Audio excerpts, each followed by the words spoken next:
ভালো করে জ্বালান সবাই।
আমরা একটা বিষয় খেয়াল করি, খুতবা আর নামাজ দুইটা একই রকম।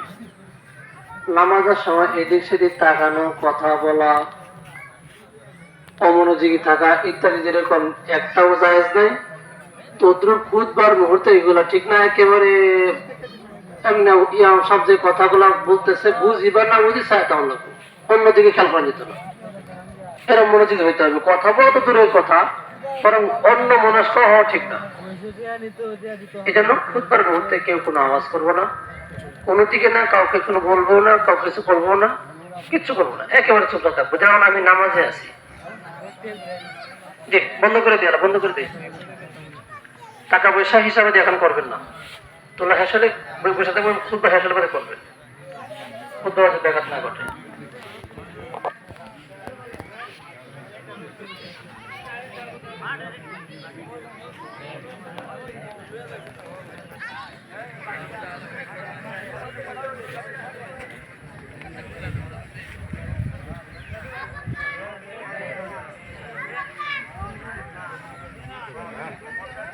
এক মিনিট করে বইলো